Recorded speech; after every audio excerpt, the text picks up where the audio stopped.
If there's one thing that Hasbro's been kinda terrible about, it's their distribution of their semi-obscure character library in their action figure form, in spite of a hefty uptick in demand for these B-list icons of today.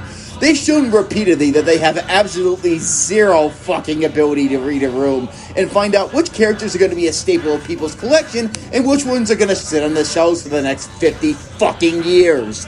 And as the demographic of toy sales shifts towards adults, we find ourselves craving characters like Cosmos or Sea Spray, or hell, even some nifty retro toy deco characters in retro G1 style packaging. Long gone are the days of Earthspark Twitch unjustifiably peg-warming because everyone thinks she's woke because they're fucking idiots, alongside two ways behind legacy skids, and now we have to deal with a brand new and highly original problem. Distribution fucking sucks! Legacy Beachcomber's distribution was a fucking war crime! Cosmos was fucking torture to find! And for the last 2 years, I've been relentlessly scouring the surface of the earth for Legacy Devcon like fucking Vilgats trying to get that Omnitrix sussy! Holy fuck!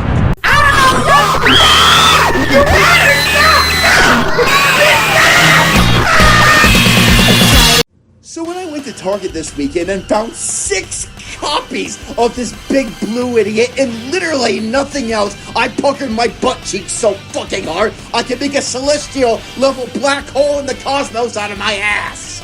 Legacy Devcon's alt mode is giving real Spaceballs the Transformers vibes here. Just a complete echelon of blue and red incoherent bullshit nonsense that somehow made it into toy form. Some of the red highlights across the figure are semi-susceptible to a decent portion of paint chipping, but it's the type of thing where you can kind of fix it on your own with paint markers, so being honest, it's really not that big of a deal. But the advantage of being a spaceship with, let's say, some creative liberties is the fact that these elbows are painted in a lustrous shade of gorgeous silver that still hasn't managed to chip off yet. Talking to you, Victory Saber, you $350 on the aftermarket figure. This spaceship mode also comes with an absolutely absurd number of blast effect ports where you can shove every possible piece of flame into any bodily orifice you can possibly imagine. The transformation on Legacy Devcon is pretty much a retcon of Studio Series 86 Blur, only it doesn't have any of the bullshit having to accordion the arms back and forth to make room for the hinges that have to be flipped down. It's a really simple transformation, but it's also really fun and addicting to do back and forth. I can transform this thing until I pretty much die for all I care. But I think the absolute highlight is how they got the arms to work just like Cyclonus. They're those flip them down then rotate it out for a thruster type of arms that I absolutely love and think should be included in every deluxe Transformer ever. Because thanks to this feature, you can switch them out and just make his fists into giant gobs of incoherent torture. Yeah!